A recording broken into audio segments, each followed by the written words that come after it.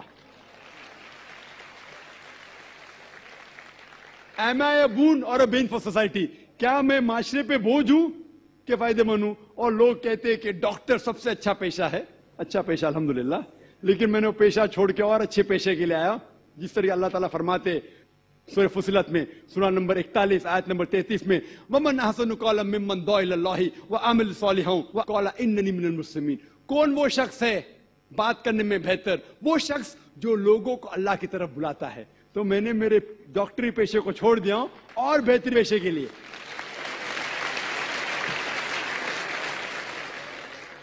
اگر میرے والد اور والدہ, ماں اور باپ فیملی پلاننگ کرتے تو میں دنیا میں نہیں آتا تھا. لیکن اسلام میں ہر پرابلم کا سلوشن ہے. جیسا میں نے کہا 2 چیزیں وہ ہے, ایک ہے کہ لوگ غریب ہے تو اسلام میں اس کا سلوشن ہے زکوٰۃ. جیسا میں نے کہہ چکا ہوں اپنی تقریر میں کہ ہر امیر آدمی جس کے پاس 85 گرام سونا سے زیادہ سونا ہے یا اتنی دولت ہے, اسے 2.5% زکوٰۃ دینا چاہیے ہر سال. ہر امیر انسان زکوٰۃ دے گا تو غربت دھرتی سے مٹ جائیں گی. کوئی بھی شخص بھوکا نہیں مرے گا. اگر کوئی شخص کے پاس پیسہ کم ہے وہ زکوٰۃ لے سکتا ہے. پرابلم کیا ہے؟ اور جو لوگ کہہ رہے ہیں کہ اسپیسنگ کرنا چاہیے, یہ ایک مالتھیوزین تھیوری تھی. آپ جانتے ہیں کہ مالتھیوزین theory that the crop is inversely proportional to the population. یعنی جتنا پاپولیشن ہے اتنا خطرہ ہے آپ کے کھانے کے لیے. Theory has been disproved. یہ آپ دیکھیں گے یہ صرف ہندوستان میں جو پاپولیشن پرابلم ہے, باقی ممالک میں پاپولیشن از اے بون. آپ امریکہ میں جائیں گے, جتنے زیادہ بچے آپ کے پاس ہیں اتنا کم ٹیکس آپ کو دینے کا.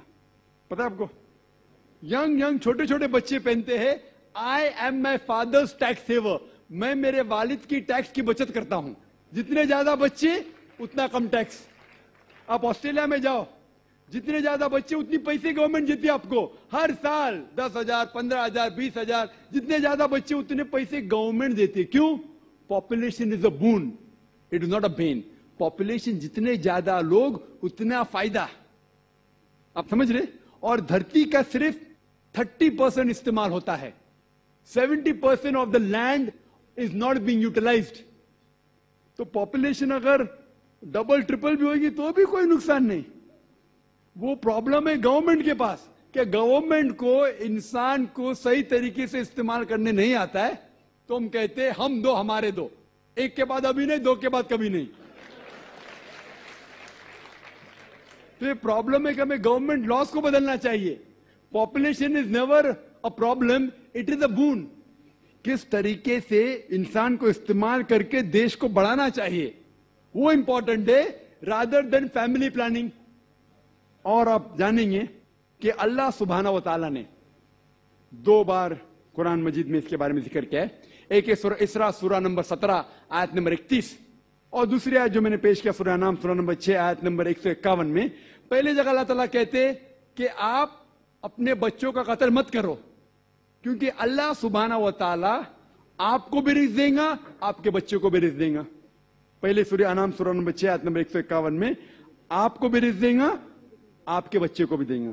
دوسری آیت میں سورہ اسراء میں سورہ نمبر 17 آیت نمبر 31 میں اللہ تعالیٰ فرماتے بچوں کا قتل مت کرو, اللہ تعالیٰ رزق بچے کو بھی دیں گے آپ کو بھی دیں گے. ابھی یہاں ادلا بدلی ہو جاتی. پہلے آیت میں کہا گیا کہ آپ کو رزق دیں گے آپ کے بچے کو بھی, دوسرے آیت میں کہا گیا آپ کے بچے کو بھی رزق دیں گے آپ کو بھی دیں گے. معنی تو ایک ہے, لیکن اللہ سبحانہ و تعالیٰ ہر قرآن کا الفاظ کا ایک وزن ہے. اگر آپ تحقیق کریں گے تو یہ پتا چلتا ہے کہ پہلی آیت خصوصاً غریبوں کے لیے ہے. آپ اگر سمجھتے کہ اور ایک بچہ ہوگا